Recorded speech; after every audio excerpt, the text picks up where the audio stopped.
Queridos irmãos e amigos, eu chamo a sua atenção nesta manhã para uma passagem da palavra do Senhor que se encontra no Evangelho de Mateus. Eu me volto ao capítulo 6. Gostaria de ler o versículo de número 12. Mateus capítulo 6, o nosso texto inicial nesta manhã, o versículo de número 12 apenas.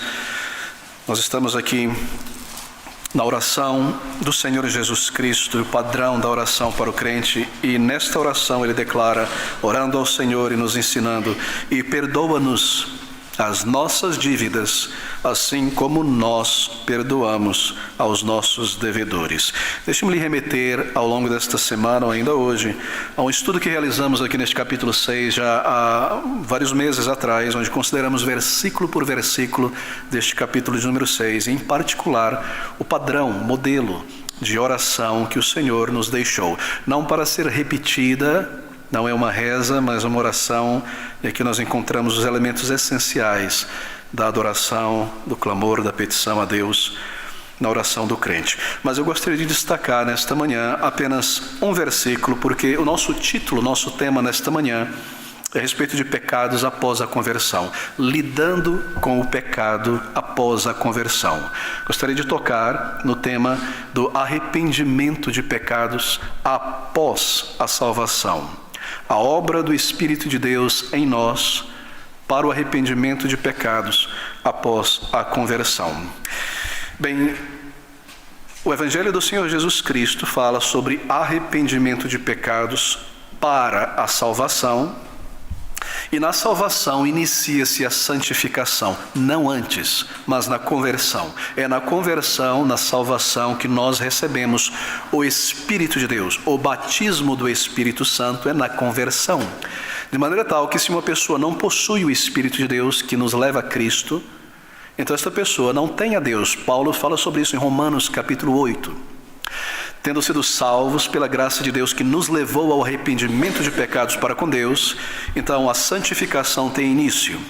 E santificação, queridos amigos, envolve a luta do crente, do salvo, contra a reminiscência do pecado que ainda está nele. Paulo usa o termo carne, às vezes a velha natureza, ou o inimigo que está dentro de nós, o nosso próprio ser antigo. Por quê? Porque antes da conversão, é simplesmente impossível não pecarmos.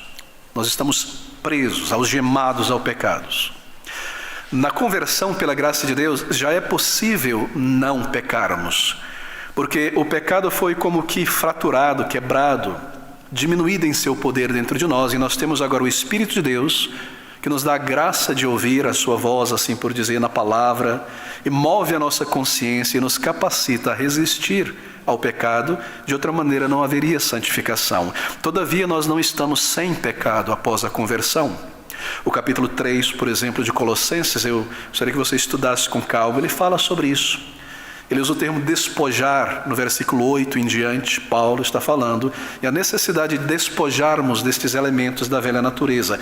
Cristo quebrou as algemas que nos prendiam e nos dominavam o pecado, e na conversão, a santificação é a nossa resposta. Todavia, nós pecamos ainda. Mas um dia, na glória eterna, quando formos chamados à presença do Senhor e recebermos este novo corpo transformado, não será mais possível pecar. Antes da conversão não era possível não pecar. Salvos é possível. Na glória eterna não será mais possível pecar. Mas enquanto nós estamos aqui, deste lado da eternidade, em nossa peregrinação, então nós devemos aprender a respeito do arrependimento de pecados cometidos por um crente. Bem, crentes pecam? É claro que sim.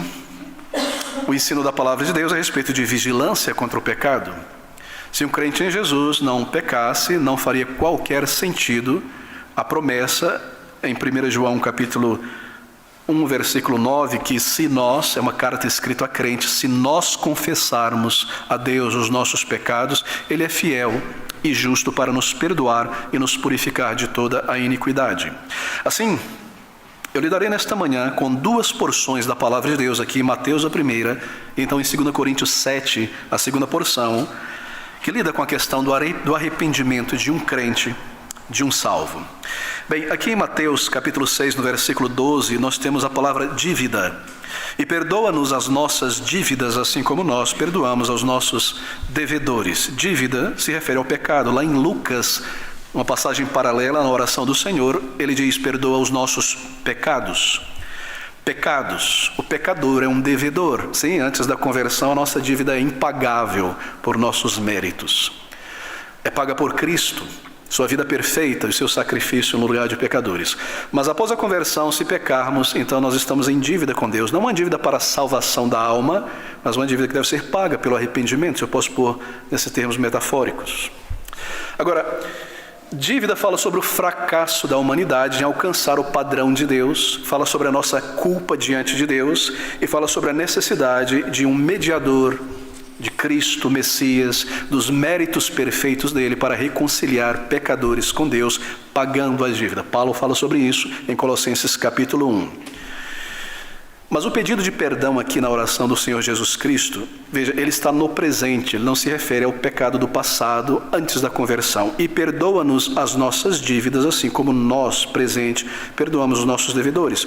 Ou seja, não é uma referência a pecados já perdoados, mas há pecados diários, falhas e transgressões de um crente. Ele está ensinando um crente a orar. E embora a graça de Deus, ela opere em nossas vidas, enquanto nós estivermos nesse corpo, nós estamos ainda debaixo do peso da tentação e do pecado neste mundo. E o crente, queridos amigos, ele deve confessar o seu pecado diante de Deus. Ele deve encará-lo e confessá-lo. Mas deixe-me tentar explicar isso de uma maneira mais teológica para que não haja confusão, porque há um falso ensino que permeia o movimento evangélico, que diz que após a salvação, o perdão, você corre o risco de perder a salvação. Este não é o ensino da palavra de Deus. Eu não me detalharei nisto, mas eu quero apenas ilustrar a diferença entre o arrependimento antes da conversão e o arrependimento pós-conversão. E para isso, abra comigo em João capítulo 13, no versículo 3. Há um incidente muito interessante aqui. O Senhor Jesus Cristo, no capítulo 13, ele se reúne com os discípulos. Ele está próximo de sua crucificação e por muitas vezes, e aqui por fim, ele ensina aos seus apóstolos e a nós sobre a verdadeira humildade necessária para o serviço do Senhor. E nós lemos no versículo 3 que o Senhor Jesus Cristo, acabada a ceia, tendo já o diabo posto no coração de Judas Iscariotes, filho de Simão, que o traísse, Jesus, sabendo que o Pai tinha depositado nas suas mãos todas as coisas e que havia saído de Deus e ia para Deus, levantou-se da ceia, tirou as vestes e, tomando uma toalha, cingiu-se. Ele apenas remove esta capa. Depois deitou água numa bacia e começou a lavar os pés aos discípulos e a enxugar-lhes com a toalha em que estava cingido. E aproximou-se, pois, de Simão Pedro, que lhe disse: Senhor, tu lavas-me os pés a mim? Respondeu Jesus e disse-lhe: o que te faço não sabes tu agora, mas tu saberás depois. Disse-lhe Pedro: nunca me lavarás os pés.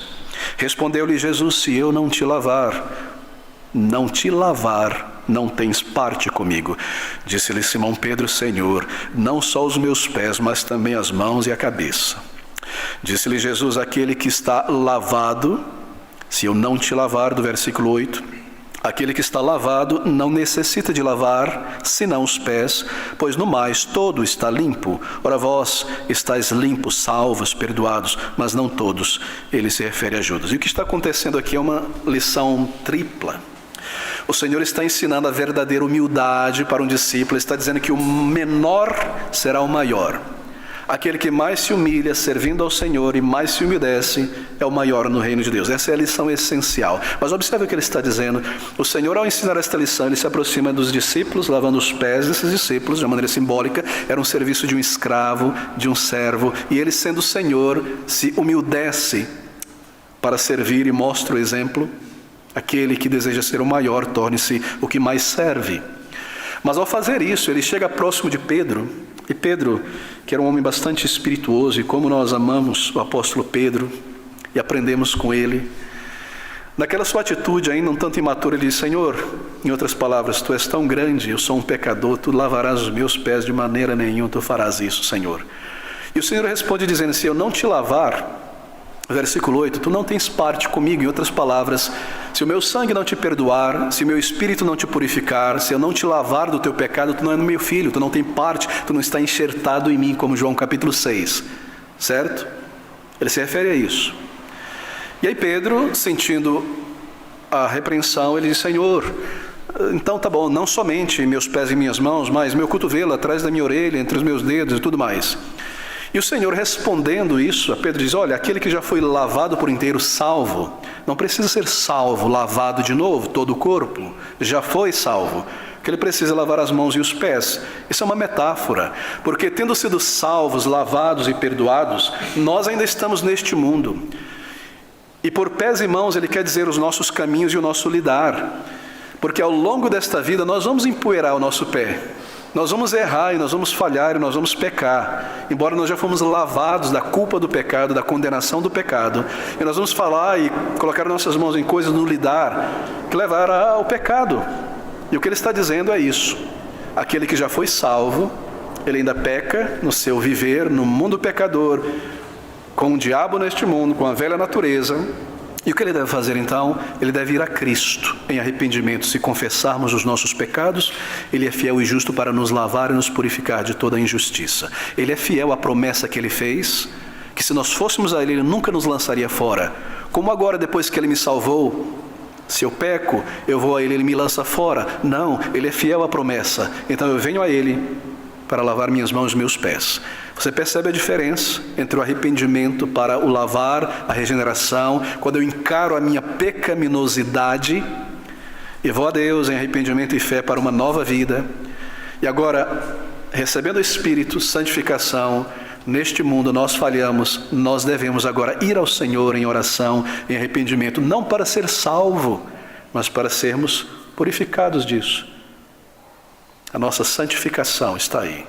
Então eu me resumo a dizer apenas isso. Se você deseja se aprofundar, eu lhe exorto a fazer isso, sobre o tema da preservação dos santos, da perseverança dos santos, que Deus, salvando alguém, nunca o lançará fora. Nós temos um bom número de estudos no site da igreja, assim, se volte a isto. Mas volte-se comigo ao nosso texto, porque o nosso tempo está correndo muito rápido nessa manhã. Capítulo 6 de Mateus, a oração do Senhor Jesus Cristo.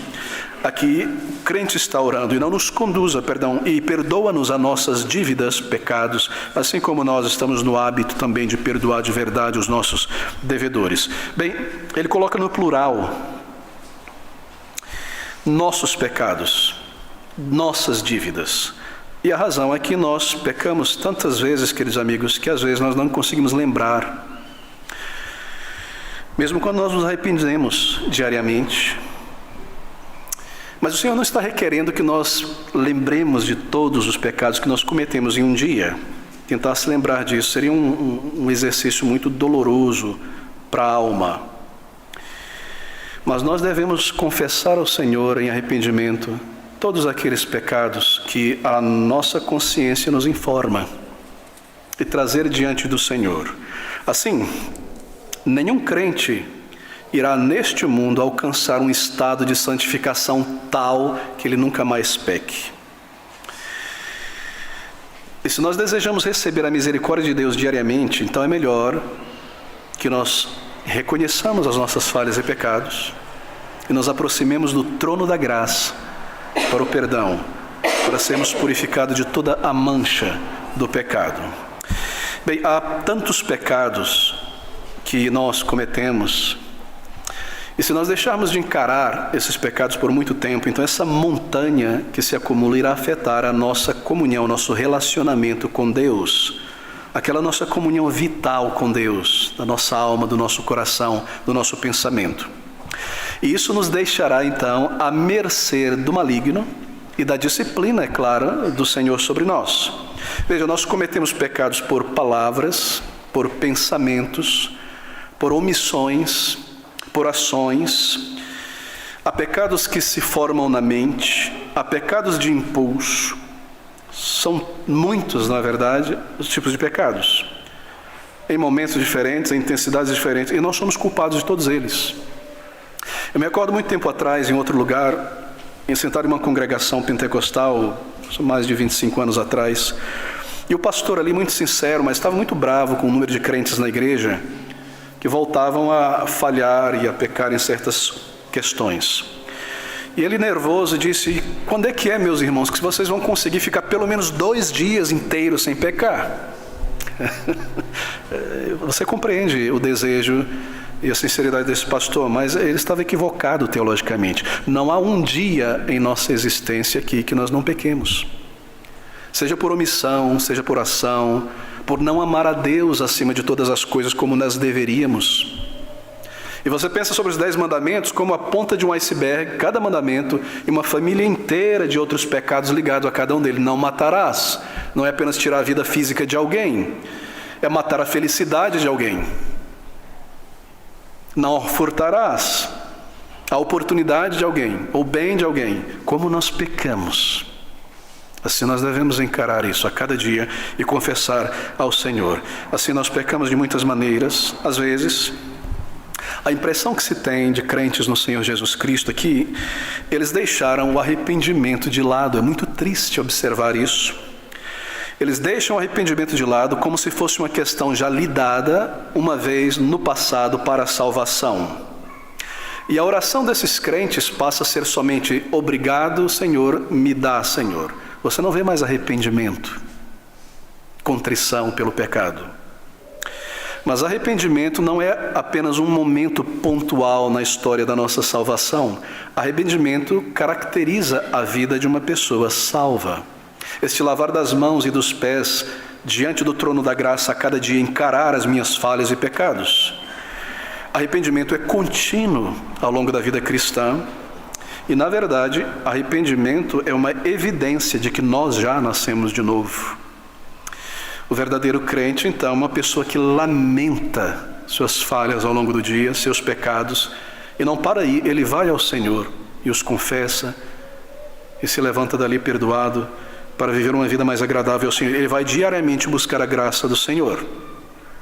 Bem, nós podemos de fato ser convertidos, estarmos seguros da nossa salvação, que é pelos méritos do Senhor Jesus e não pelos nossos. Mas sem este perdão regular diante do Senhor sobre nossas transgressões, nós causamos erosão na nossa santificação. Nós sofremos perdas de respostas a muitas orações e nós perdemos também instrumentalidade. É claro, nosso Deus é santo e o Espírito que foi enviado aos nossos corações é santo e Ele usa instrumentos santificados. Nós também perdemos aquela intervenção vital do Senhor em nós, aquela comunhão preciosa. Isso é o que nos faz pensar, não é, queridos amigos? Bem, talvez um crente que não confesse o seu pecado diariamente e que há muito tempo não faz isso com seriedade, esse crente ainda mantenha um senso, digamos, de serenidade, de tranquilidade, mas eu devo te dizer por experiência própria que isso é tudo ilusório. Nós estamos apenas escondendo o fato de que aquela nossa comunhão vital com o Senhor já cessou há algum tempo. E a vida cristã se tornou uma jornada mecânica, sonâmbula e não mais uma comunhão pessoal em espírito e em verdade, um andar com o Senhor. E este é o resultado de pecados que vão se acumulando e não são encarados, confessados e rejeitados. O Senhor é santo, lembre-se disso. A palavra do Senhor diz em 1 João que Deus é luz, luz no sentido de pureza, verdade, retidão, não no sentido de fótons ou energia. E o apóstolo João diz que se nós andarmos com Ele na sua luz, se andarmos na luz, temos comunhão com o Senhor e uns com os outros. Mas se nós não encaramos o nosso pecado, a nossa mancha, a nossa treva, como nós podemos ter comunhão com Deus? Nós não estamos andando com Deus em comunhão. Assim, toda tranquilidade, serenidade é apenas ilusória. Apenas escondendo o fato de que a comunhão vital com Deus Santo não está mais ali presente. Claro, ele diz em sua oração: perdoa as nossas faltas, os nossos pecados. Isso não significa que ao orar nós devemos apenas adicionar esta frase: Senhor, me dá, eu quero, me protege, me ajuda, me dá, obrigado, e perdoa as minhas falhas e os meus pecados. Isso não é uma reza, essa é uma atitude da alma. E uma declaração como essa, um pedido como esse, perdoa, isso quer dizer que eu já encarei, e eu me envergonho, eu desejo perdão, eu desejo ser liberto disso. Assim, é exigido uma disposição sincera do coração, deve haver arrependimento na confissão e deve haver, então, uma nova obediência a Deus, no que se refere àquilo que nós nos arrependemos.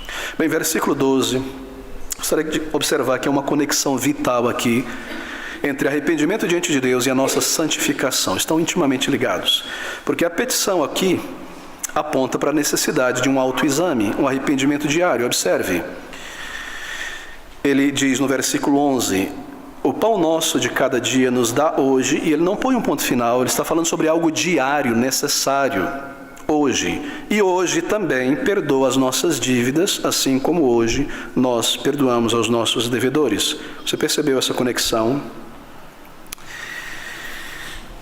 A petição aponta para a necessidade de um autoexame diário. Bem, pense por um instante sobre como a falta de arrependimento diário para com Deus prejudica toda a nossa santificação.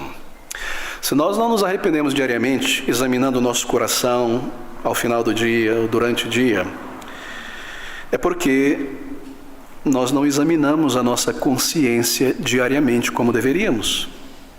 Isso está entregando outra coisa. E se eu não reviso a minha conduta diária, então o pecado que eu confessei logo vai tomar vantagem novamente de mim. E o resultado dessa negligência é que depois de alguns dias ou semanas, bem, nós já não mais restringimos os pecados. E eles se tornam típicos e habituais em nós. E logo as pessoas em nossa volta, em nossa família, pessoas que nos conhecem bem, vão observar que o nosso comportamento, o nosso espírito, assim por dizer, está deteriorando.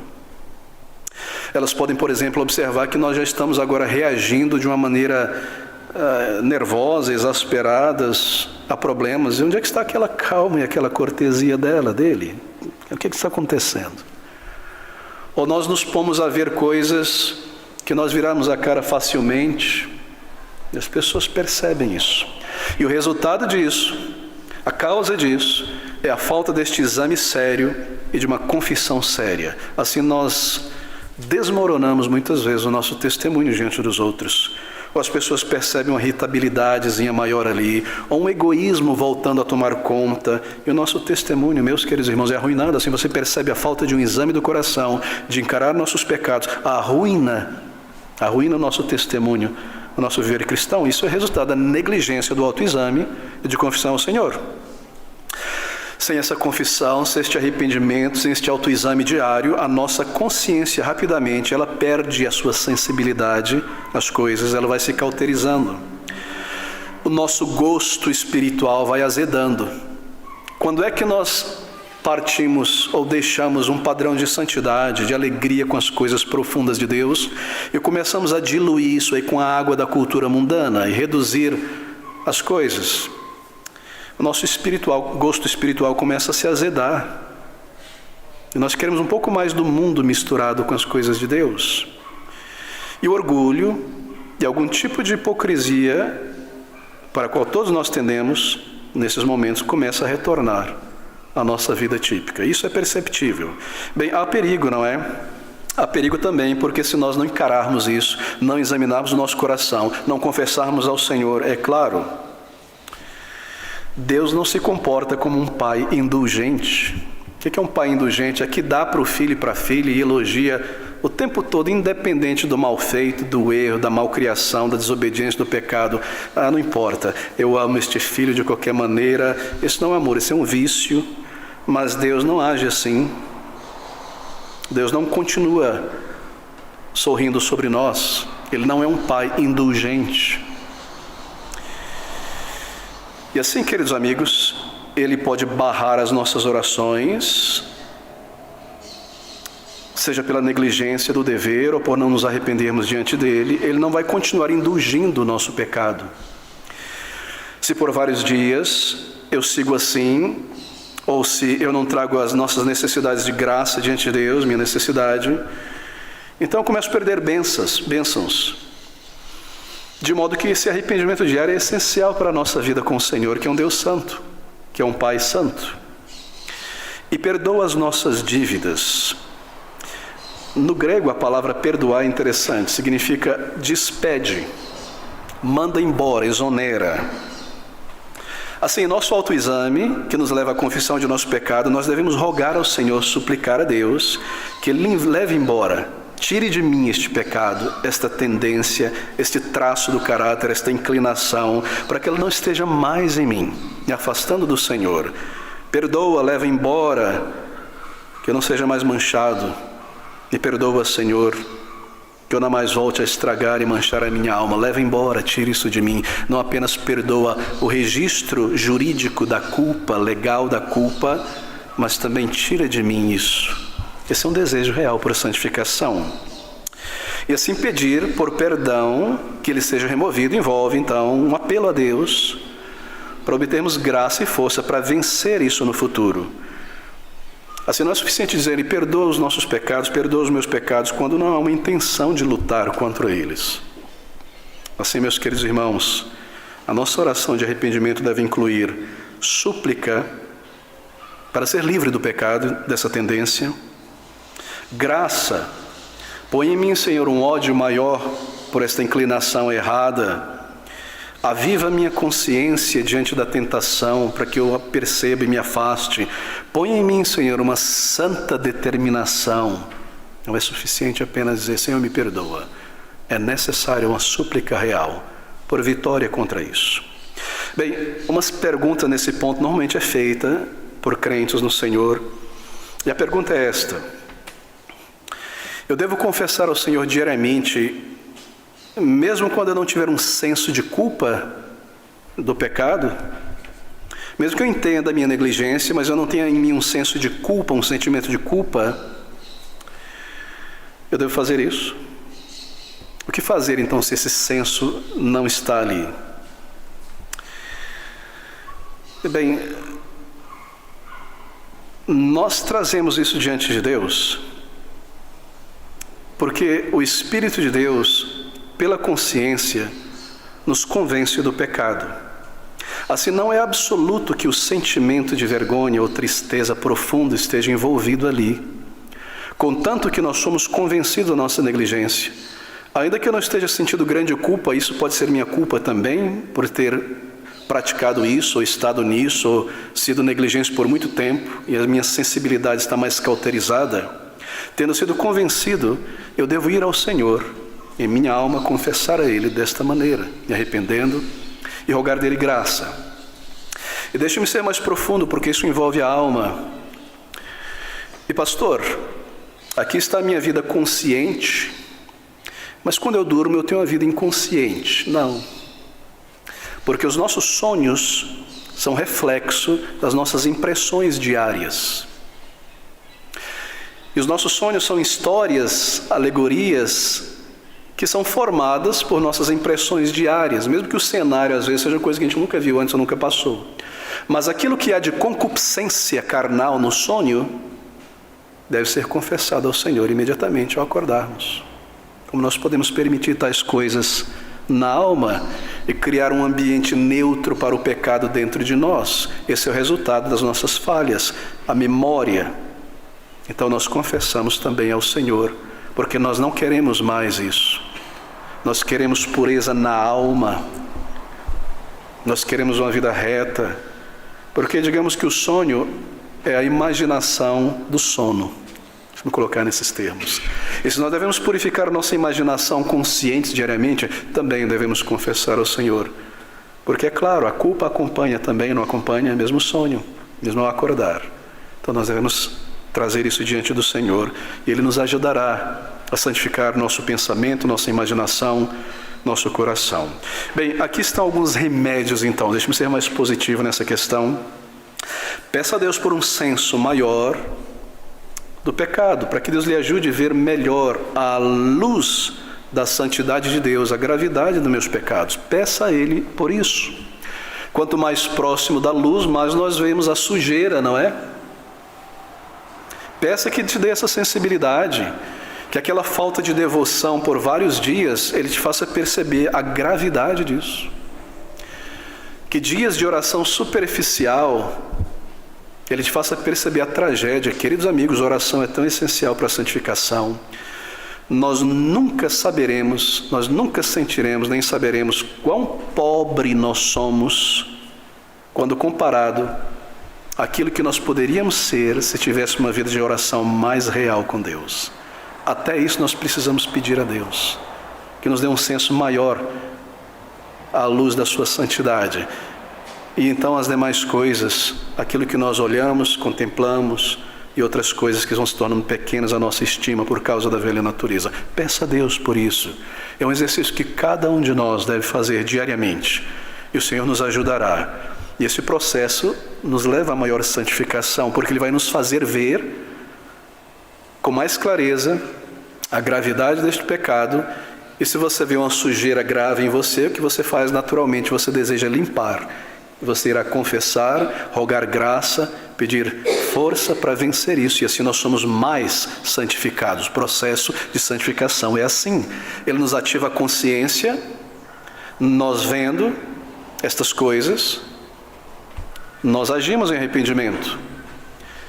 Ele ilumina o nosso entendimento. Se eu tenho andado no caminho dos pecadores, então eu tiro o pé do caminho dos pecadores. Mas eu não percebia que essa companhia, que esses atos, que isso aqui, aquilo era desagradável a Deus. Agora eu entendo pela palavra de Deus e eu rogo graça e eu estou sendo santificado.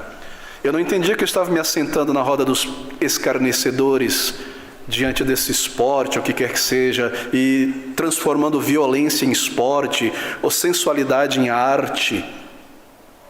Agora eu entendo, Senhor.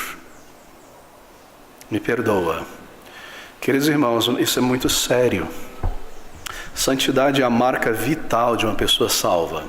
É extremamente triste, deixe-me fazer um pequeno parênteses, quando líderes, e nós falhamos, mas quando líderes que se elevam publicamente na internet, em outros lugares, como padrão, exemplo, revelam o estado da alma deles. Eu acabei de mencionar, transformar violência em esporte, não é? Quantas pessoas e crentes e líderes bebendo do UFC e de violência transformada em esporte, onde dois seres humanos, à imagem e semelhança de Deus, estão destruindo e amassando e quebrando a criação de Deus, e isso é transformado em esporte. Esse foi um checkmate de Satanás. Já parou para pensar sobre isso? Ou quando a pornografia, a sensualidade visual, porneia, sensualidade, grafia, desenho, imagem, filme, pornografia, é transformada em arte e crentes contemplam e se aproximam disso.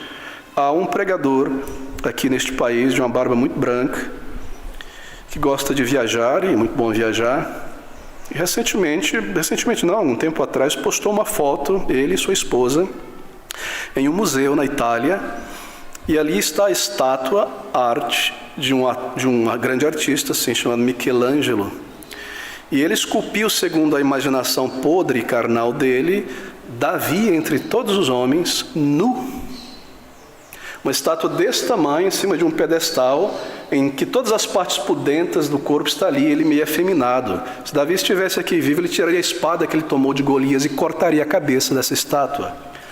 Mas ali naquela foto está o homem, este pastor aqui, sua esposa aqui, a grande estátua e as partes pudentas desse homem bem aqui. Oh, que maravilha!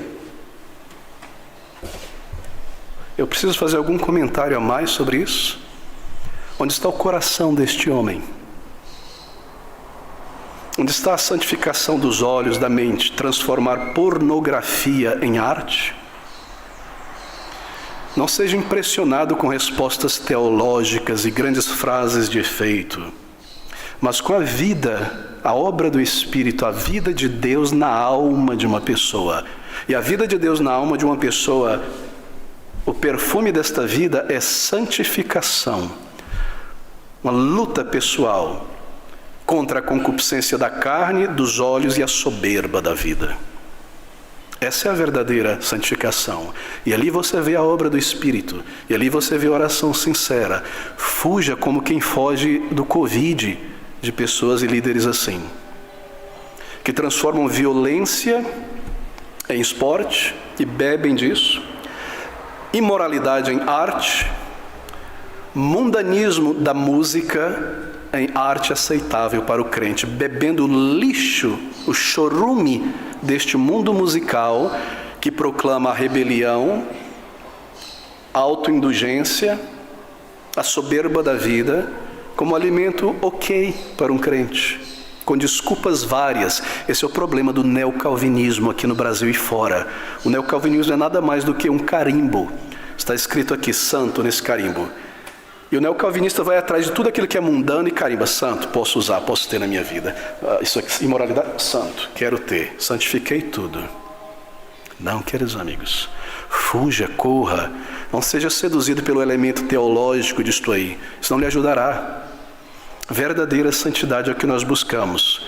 Será que nós falamos de uma maneira derrogatória, como se nós fôssemos santos acima dos demais? De maneira alguma. Nós tememos falhar.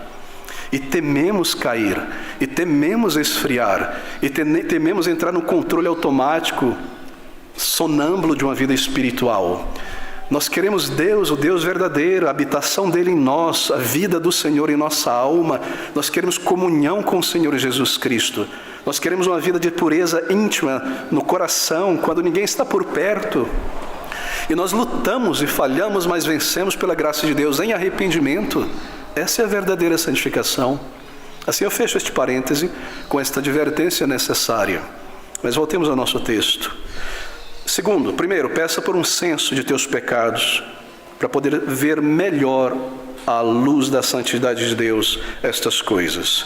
Uma percepção melhor de nossas falhas, omissões, de nossos pecados, para que assim nós confessemos de todo o coração e roguemos com súplica que Ele tire isso de nós e nos dê graça para combater, porque santificação envolve um combate. Segundo remédio, pense, quando há falta de convicção de pecados, vergonha, pense sobre a santidade de Deus. Queridos amigos, leia um livro como aquele, Os Atributos de Deus, nós temos aqui, e vários outros.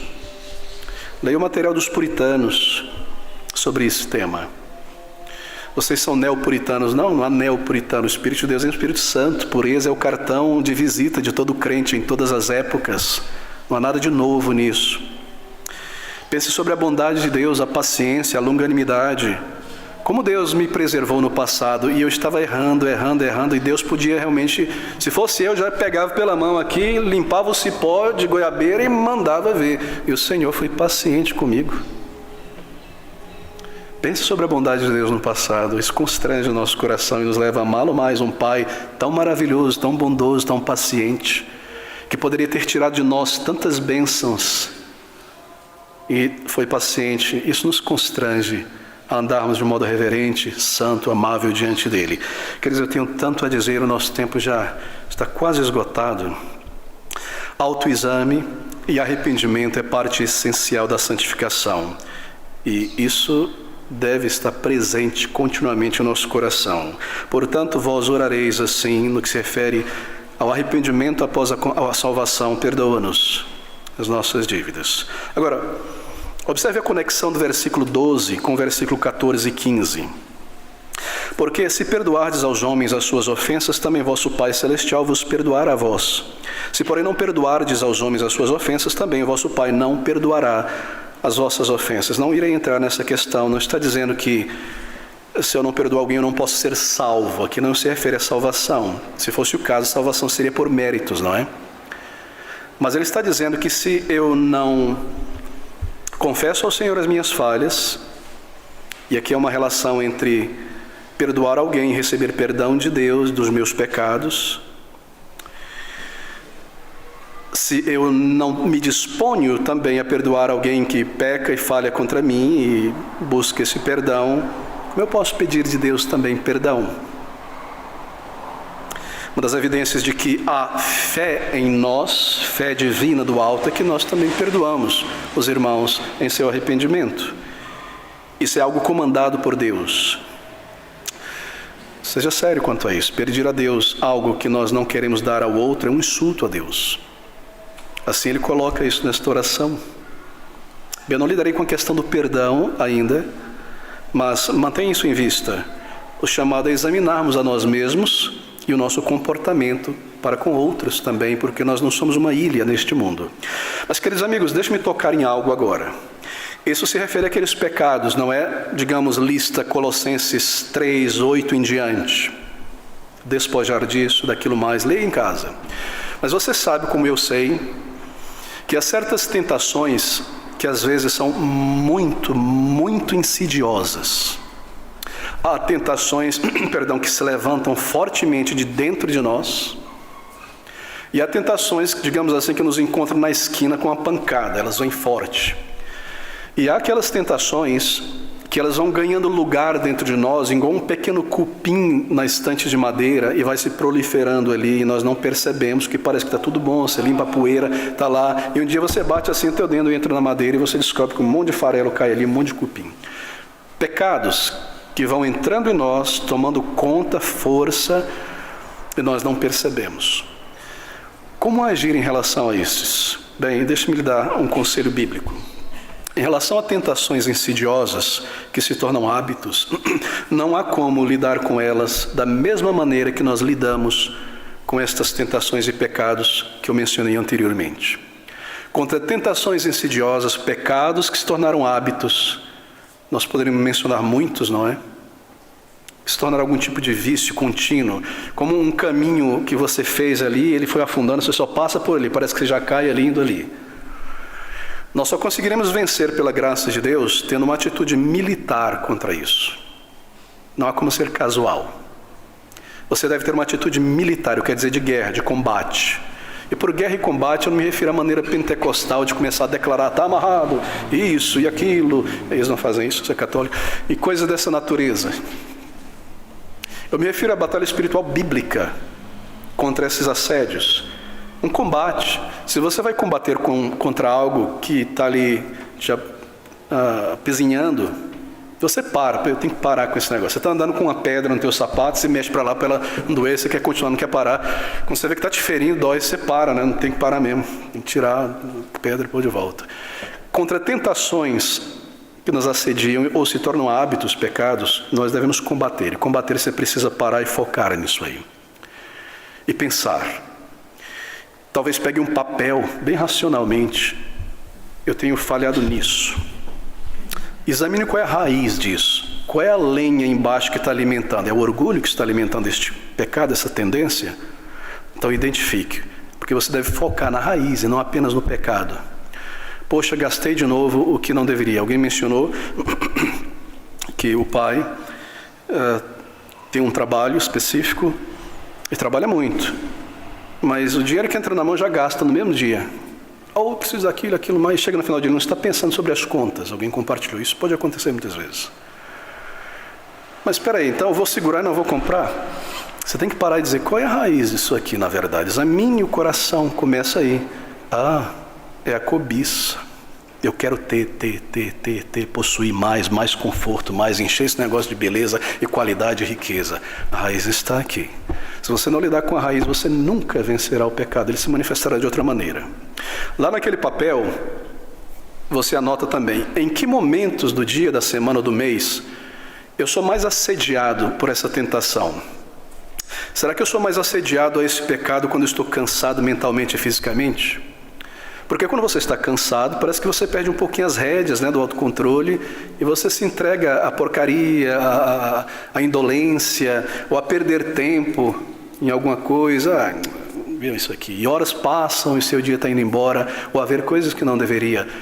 É quando eu estou mais cansado, então não vou mexer no celular nem no computador esses horários. Estratégias. Se nós somos sérios, Deus nos ajuda.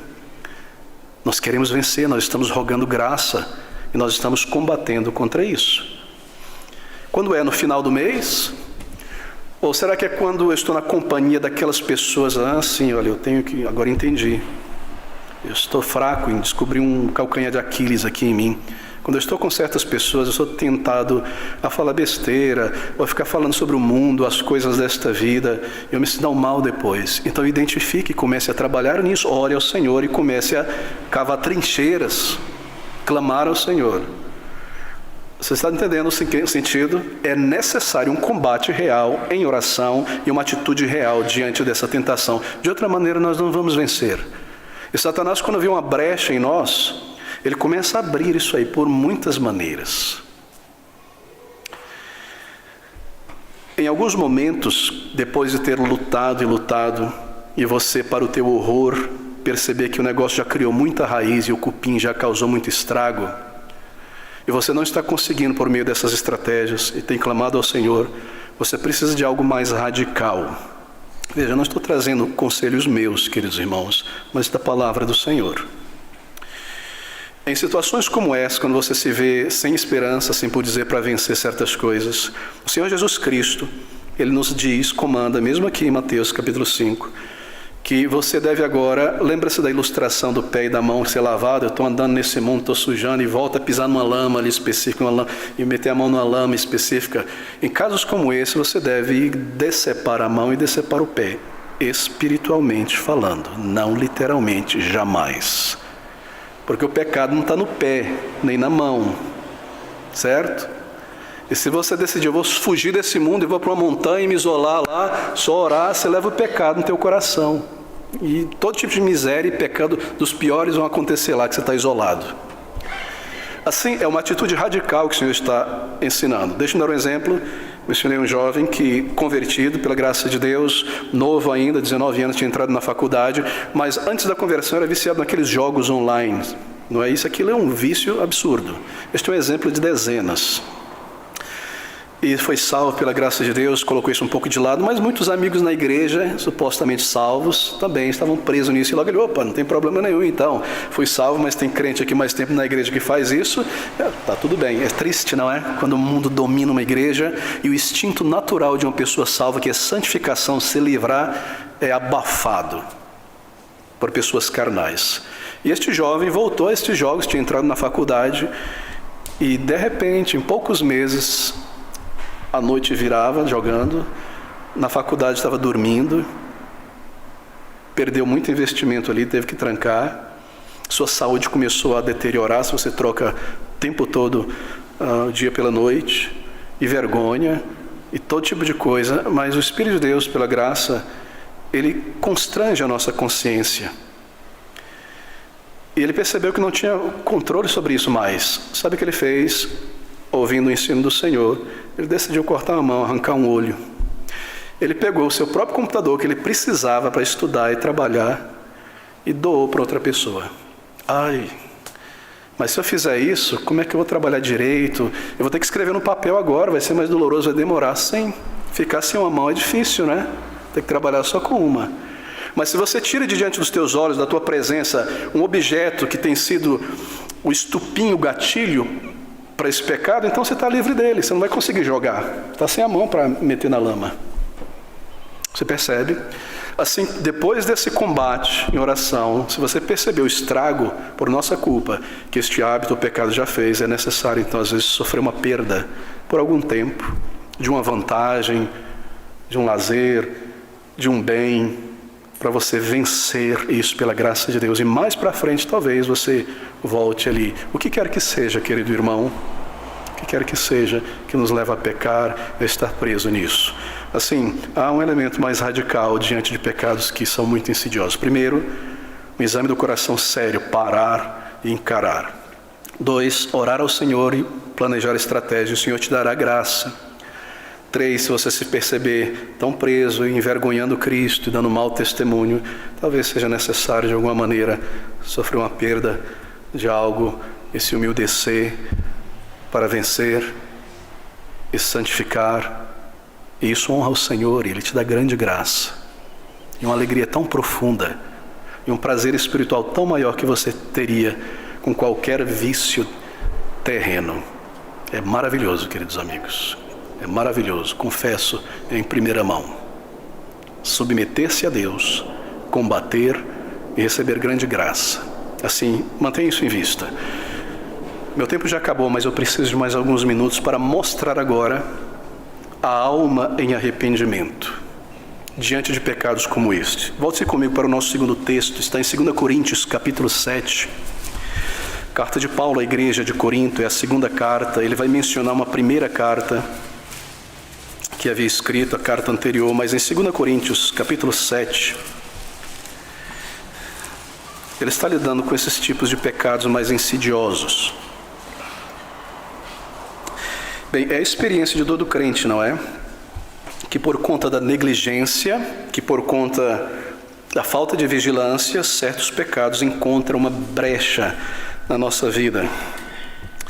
E porque eles são permitidos por muito tempo, sejam coisas bem simples, como vaidade do corpo, eles vão se tornando, levando a coisas terríveis, sensualidade, o que quer que seja. Há muitos exemplos que podem ser dados, não é? Muitos, todo tipo. Coisas que eu vejo na internet, o que quer que seja. E por não serem permitidos, não encontrarem da nossa parte uma resistência contra eles, eles vão se firmando. E assim eles causam um grande estrago em nossa comunhão com Deus e em nossa vida espiritual, em nosso testemunho e nossa santificação, porque eles foram pouco a pouco recorrentes. E em casos como esses, somente um profundo arrependimento, uma profunda tristeza, é claro, unido a este zelo que eu mencionei para vencer do pecado, somente um profundo arrependimento nos colocará de volta no caminho da nossa santificação e comunhão com Deus. Agora, como é caracterizado este arrependimento verdadeiro diante de pecados como esse? Esse texto da palavra de Deus, ele lida com isso. O contexto é o seguinte: havia na igreja de Corinto uma igreja maravilhosa, nunca permita que ninguém male Corinto. Havia um pequeno grupo de criador de problemas, era uma igreja muito grande, na verdade. Alguns falam em 1.400 pessoas ali, outros em 2.000 historiadores.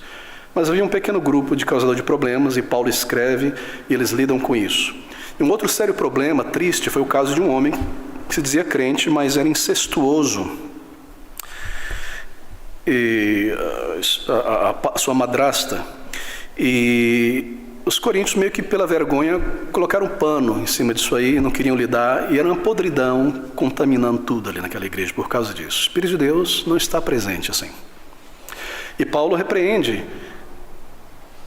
E eles se entristecem, e se comovem, se envergonham, e se levantam para agir, e excomungam, põem para fora essa raiz de amargura, esse causador de divisão, esse pecado horrível que tinha entristecido o Espírito Santo.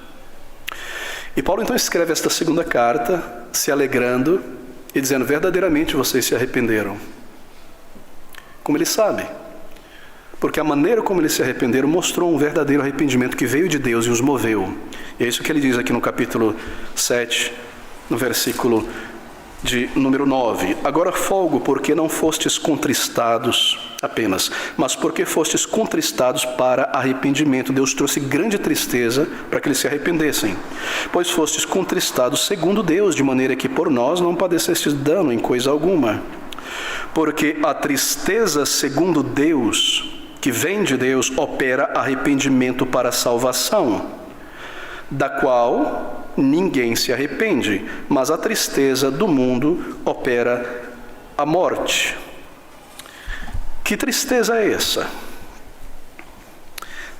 Bem, dois tipos de tristeza diante de um pecado. A primeira é a tristeza, eu colocarei nessa ordem, tristeza do mundo. Pois é, eu posso me envergonhar e me entristecer que eu fui repreendido, corrigido, meu orgulho foi manifesto, meu pecado foi manifesto. Mas pode ser que nada disso me conduza ao arrependimento, tristeza que vem do mundo. Certo? Por que eu me entristeci? Bom, eu me entristeci, mas eu me entristeci porque eu fui pego com a mão na massa. Se não fosse, eu não sairia dali. Porque eu perdi crédito, porque alguma coisa me diminuiu. Então, se eu tivesse sido mais esperto, eu me entristeço, eu me tenho remorso. Mas isso não vem de Deus, porque não leva a uma mudança, isso é apenas remorso. É uma tristeza que leva a um remorso, mas não ao arrependimento. Como assim? Bem, a segunda tristeza que vem de Deus na consciência e me leva ao arrependimento, eu posso vir a me contristar e entristecer de uma maneira que é segundo a piedade para com Deus. O apóstolo Paulo, apóstolo Senhor, chama isso de uma tristeza segundo Deus. Isto é, eu pequei. Imediatamente eu penso, eu pequei contra o Senhor. Mesmo que eu tenha feito algo a alguém, ou agido dessa maneira. E essa tristeza, eu quero me aproximar de Deus depois dessa repreensão. Eu quero pedir perdão a Ele, eu quero ser limpo, eu quero ser reformado em meu caráter, eu quero contentar a Deus, eu quero melhorar. Isso me leva a Deus em confissão, em arrependimento. É uma tristeza que vem do Senhor para a vida, certo? A outra tristeza do mundo me trouxe remorso. Eu melhoro aqui e acolá, mas eu não percebi que eu tenho pecado contra Deus. Eu não desejo profundamente mudar isso. Eu vou mudar apenas a maneira como eu pecava para não ser tão facilmente visto ou pego. Isso me conduz à morte. Por quê? Porque não há arrependimento verdadeiro ali. E o pecado leva à morte espiritual. Para o não salvo e para o crente, morte no sentido de afastamento do Senhor, não morte eterna. Bem, a pergunta então diante de nós é essa: qual é o resultado dentro de mim quando o Espírito toca a minha consciência, a contrição pelo meu pecado? O que isso gera em mim? Se eu sou repreendido, então, pela consciência ou por alguém quanto a um pecado, e eu me torno amargo, ressentido, me sinto constrangido, embaraçado, sim, mas de alguma forma só me sinto isso porque o meu comportamento errado foi evidenciado e eu me achava uma pessoa tão fantástica, e a dissabor e a amargura, eu tenho que me arrepender. Bem, esse é um triste tipo de tristeza, de contrição, que não me conduzirá a lugar nenhum, exceto a morte. Isto é, um maior distanciamento de Deus, porque a tristeza, segundo o mundo, opera isso. É uma tristeza, uma contrição, que na verdade me tornará uma pessoa pior, porque eu não estou profundamente envergonhado diante de Deus pelo meu pecado, eu não estou de fato contrito, há apenas um certo remorso. Eu estou sendo disciplinado na consciência, mas eu não estou arrependido, contrito. Se eu pudesse cometer esse pecado de outra maneira, eu faria. É um remorso, apenas, não um arrependimento. Mas a tristeza que é contrição, segundo Deus, é aquele tipo de tristeza pelo pecado que gera humildade dentro de mim e diz: eu pequei contra meu Deus que me salvou, eu me sinto sujo, eu me sinto um delinquente, eu me sinto um transgressor. O maior exemplo que nós temos aqui é Davi, no Salmo 51, tendo sido confrontado pelo profeta Natã do seu pecado, que ele estava encobrindo. Ele tinha matado uma pessoa, roubado a esposa de uma pessoa, pecado contra um homem, segundo a tábua da lei. Mas em sua oração ele diz: Senhor, contra ti pequei, contra ti somente pequei. Como assim? E fiz o que é injusto, errado aos teus olhos. Todo pecado é contra Deus, porque é Ele quem diz: não matarás, não adulterarás, não darás falso testemunho. A tristeza que vem de Deus me leva à vergonha, uma tristeza para com Deus. Eu pequei, Senhor, como eu pude fazer isso contra o meu próximo, ou agir assim, ou negligenciar isso ou aquilo? Você percebe? Ela vem de Deus. Pequei contra ti, Senhor, fiz o que é mal aos teus olhos. Esse é o tipo de tristeza. Eu preciso da ajuda de Deus para virar o rosto a esse pecado persistente, para vencer o meu orgulho. E nós vemos essa diferenciação aqui nesses dois versículos, certo? Agora, quanto à tristeza que vem segundo Deus, segundo a piedade, que conduz a um verdadeiro arrependimento, eu digo: eu não posso fazer isso de novo, eu preciso de graça para vencer. Eu preciso de força para vencer. E eu começo a agir diante disso. Se há cobiça em mim, uma inclinação para mais, é cobiça. Se há avareza em mim, uma inclinação para como é que eu vou poupar sem usar nada para ajudar ninguém, a igreja, eu vou segurar e morrer e levar 1 bilhão e 600 milhões de reais comigo para o caixão, quando eu podia ter feito bem a minha alma ajudando tantas pessoas. Isso é avareza. Ou se é indecência, ou se é um desejo de projetar a si mesmo, ou se é um desejo de se ocultar na obra do Senhor, ninguém me perceba aqui, eu não quero passar ileso, eu tenho dons, eu tenho algo que Deus me deu para servir, mas eu vou enterrar isso. Eu não percebo que eu tenho que encarar a Deus um dia. O que fazer? Ou que você foi tomado aos poucos pela ira, ou pela cobiça, ou você começou a permitir a si mesmo colocar teus olhos sobre certas coisas. O diabo ele tenta isso, não é? E assim você leva a tomar certas decisões por essa concupiscência, o que quer que seja, pelo orgulho.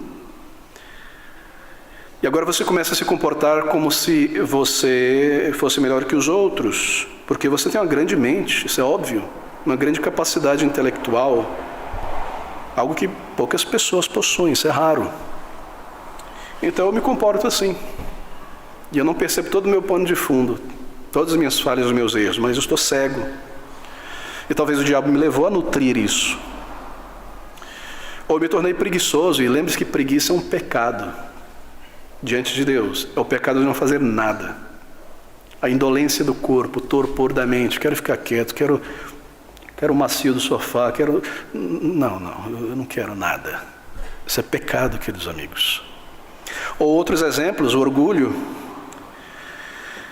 Ou você se tornou uma pessoa que não mais recebe correção de ninguém. Isso é trágico. Quando as pessoas não se tornam mais admoestáveis. É uma cauterização profunda. Ninguém consegue admoestar essa pessoa. Não muda. Ou talvez você se tornou irrazoável em casa, não age mais com gentileza com o esposo ou a esposa, e hostilidade se levantou.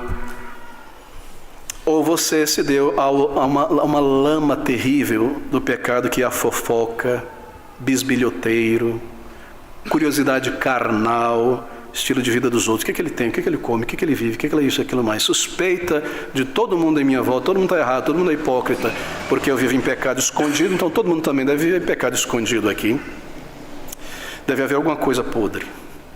Ou talvez você foi traído e engodado por uma concupiscência perigosíssima, coisas sensuais. Algo que trará um desastre profundo na tua vida. Profundo. E Satanás garantirá que isso seja alimentado, esteja em você e você pense nisso. Ou foi a insinceridade nos relacionamentos. Você aprendeu apenas a falar aquilo que as pessoas querem ouvir, mas para despedir as pessoas. Dá um sim quando você não tem certeza ou sabe que não. Ou dá um não quando você pode. Ou usar desculpas de todo tipo para reduzir as coisas de Deus.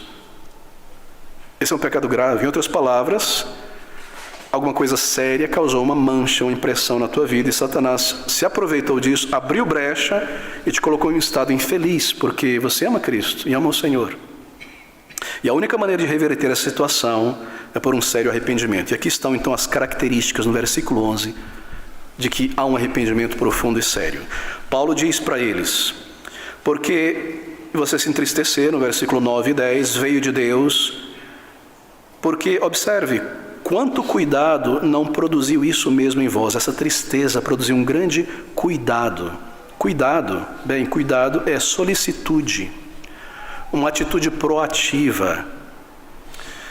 Quando vocês foram repreendidos por minha carta, vocês estavam prontos a se arrependerem, não foram casuais, não deixaram para depois, eu vou lidar com isso depois que eu termino. Não, o Espírito toca em minha consciência e é uma solicitude, eu vou me livrar disso aqui, eu vou parar agora, não amanhã, não daqui a um mês, eu vou me santificar, porque quanto cuidado, solicitude não produziu essa tristeza em vós, que segundo Deus fosse contristados.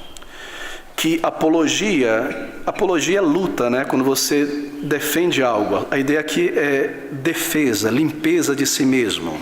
Em outras palavras, não se justificar, mas se limpar, honestidade em se examinar, porque eles desejavam se ver livres de um pecado. Realmente nós agimos assim, eu tenho agido assim, eu preciso me limpar, que combate.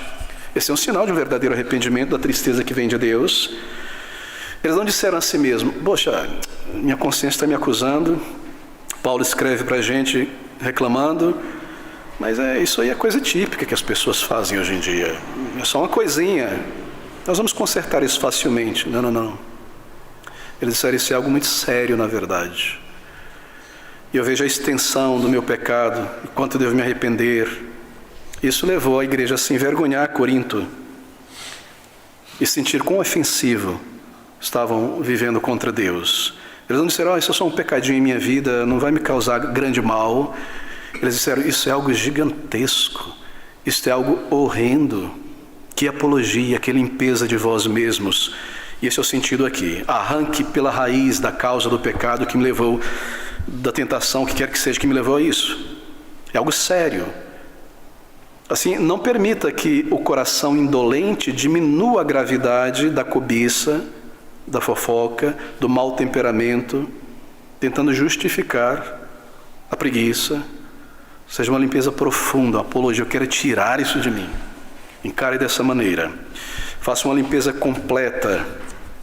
Se eu tenho seguido de um modo orgulhoso, eu devo parar com isso. Eu devo me livrar disso. Quarto, que cuidado, que apologia, que indignação, isto é, que senso de vergonha e indignação contra si mesmos, diz Paulo. Como eu me permiti chegar a esse ponto? Será que eu sou salvo mesmo? Que indignação consigo mesmo, como eu me permiti cair nessas coisas novamente, como eu permiti que o meu orgulho, o meu ressentimento, a minha letargia espiritual tomasse essa proporção. Eu estou indignado comigo mesmo, e com o maligno, e com este mundo, por me permitir isso. Que indignação! Esse é o resultado da tristeza que vem de Deus. Paulo está mostrando, diante desses pecados assediosos, o arrependimento de um crente é caracterizado por essa tristeza, por este combate. É isso que está envolvido. E ele diz, que temor, quando você olha o que você se envolveu ou pensou, ou por algum tempo esteja envolvido, a minha cobiça, meu orgulho, a minha contenciosidade, pensamentos indignos, que temor, eu mereço ser reprovado pelo Senhor, mesmo diante de Deus, diante de toda a igreja, eu temo que isso aconteça. Eu mereço ir a julgamento. Esse temor é a parte do arrependimento. Eu deveria ser selecionado na igreja como um crente de segunda categoria, e vestir um uniforme de crente de segunda categoria, para que todo mundo veja que indignidade, como eu cheguei a isso, como eu me permiti isso. Isso é parte da tristeza que vem de Deus, que leva a um verdadeiro arrependimento. E observe o que ele diz no versículo 11, porque a tristeza segundo Deus opera arrependimento para a salvação, da qual ninguém se arrepende. Isto é, você não se arrepende e logo volta a se comportar daquela maneira. É impossível quando você é quebrantado desta maneira. Você não se arrepende do teu arrependimento e volta a viver e agir, a se comportar. Se você volta, não houve arrependimento diante de um pecado tão grande como esse. A contrição que vem de Deus, ela nos quebranta. Que temor de perder bênçãos, de ferir outras pessoas. Senhor, eu me arrependo, mesmo sem merecer. Eu confesso, eu mereço. Se o Senhor for me castigar, eu mereço, eu aceito a tua disciplina. Isso é caracterizado no arrependimento de Davi, quando ele está fugindo com a sua família de Jerusalém. Absalão, seu filho, toma conta, pelo seu pecado isso está acontecendo, e lá vai ele, com todo aquele séquito real, caminhando, e ele chega na determinada região, há ali um homem que é descendente de Saul, que tinha morrido, e aquele homem vê Davi e começa a praguejar, e jogar cinza, e xingar, e tacar pedra mesmo, literalmente. Joabe, o capitão do exército, com sua espada, diz, quem é esse cão morto para agir dessa maneira? Me dê a ordem, eu corto a cabeça dele. Davi olha para Joabe e diz, que tenho eu contigo? Que tenho eu contigo? Se o Senhor o enviou para fazer isso, que ele faça. E ele segue tomando pedrada e vai embora. Ou seja, que indignação, Senhor. Se o Senhor for me castigar nisso, eu mereço. Eu não fico dizendo como vai ser o meu castigo, a minha disciplina. Eu baixo a cabeça. Esse é o sinal de um verdadeiro arrependimento, a tristeza que vem do alto. E ele diz no versículo seguinte, que saudade. Poderia ser melhor traduzido como um desejo veemente. Porque fala de um impulso, uma afeição muito forte, um desejo de se ver limpo, livre desse pecado que me manchou, que me trouxe vergonha, que me fez regredir. Eu não quero esse orgulho horrendo em minha vida, eu anseio pela ajuda do Senhor. Que sentimento veemente. Eu não quero ser assim, uma pessoa iracunda, um marido irrazoável, palavras ruins, falta de consideração, frieza, preguiça. Eu tenho um desejo veemente de mudar. Então, que zelo em fazer o que é necessário para consertar as coisas, para consertar o estrago e a consequência. Há um zelo, e esse é um fruto do verdadeiro arrependimento. Se ainda está em minhas mãos fazer remendo no que eu estraguei, eu vou e faço remendo. Esse é o exemplo de Zaqueu. Seu arrependimento trouxe isso. Se a pessoa ainda está ali, eu posso ir lá e remendar e mostrar, e devolver o que eu peguei que não me pertencia. Eu peguei apenas para usar emprestado, mas esse emprestado ficou ali por toda a vida. Eu sabia que isso ia acontecer, eu quis isso. Eu me arrependo, eu remendo as coisas, eu tenho zelo para consertar o errado. Nós agimos, há um zelo para consertar. Se ainda é possível, eu vou consertar. E o dobro, e fazer bem melhor, e mudar. Assim, há um zelo. Lembre-se, todo pecado como esse, insidioso, tem algo que o alimenta. Se é a cobiça, você expressa essa cobiça gastando em algo muito além do que você necessita. O zelo te ajudará a vencer isso. Se é a preguiça, a complacência carnal, e você exterioriza isso por desperdiçar boa parte do teu dia com coisas inúteis e superficiais, e você se torna improdutivo no reino de Deus, e as coisas começam a entrar em colapso, e eu estou sendo dominado por estas coisas, quando o convicto desse pecado por parte do Espírito seja muito sério. Minha irmã, meu irmão, o zelo em examinar o coração, vigiar e mudar as coisas.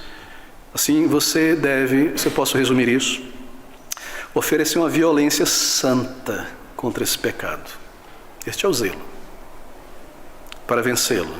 Que vingança, ele diz por último, isto é, que justiça vindicativa plena. Você realmente ataca Satanás ao cortar as brechas que fizeram brotar aquele pecado. Você o tira dali como um parasita que começou a tomar conta de você. Bem, meus irmãos, deixe-me concluir aqui. Você percebeu a profundeza real da tristeza que levou a este arrependimento e o fruto? É claro, você não consegue se arrepender de tudo o dia inteiro, de qualquer pecado e falha, dessa maneira. Você não consegue ficar 24 horas acordado, se arrependendo assim. Porque nós somos ainda pecadores no sentido de falhas enquanto nós estamos aqui. Mas no que se refere a pecados, digamos assim, especiais, viciosos, sérios, habituais, que pela nossa estultícia e pela astúcia de Satanás tomou conta de nós e nos governa e mancha a nossa alma, o nosso testemunho e nos entristece e nos afasta de Deus. Pecados como esse, você só consegue lidar com um combate e com um arrependimento do tipo 2 Coríntios, capítulo 7, versículo 11.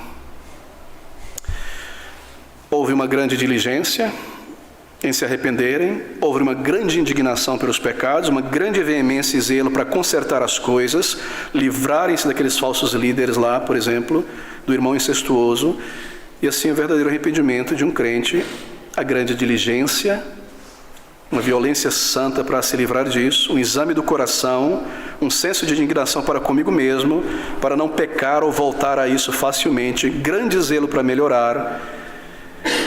E se isso soa negativo, queridos amigos, isso gera tamanha libertação. Como eu posso vencer minhas piores tendências e pecados?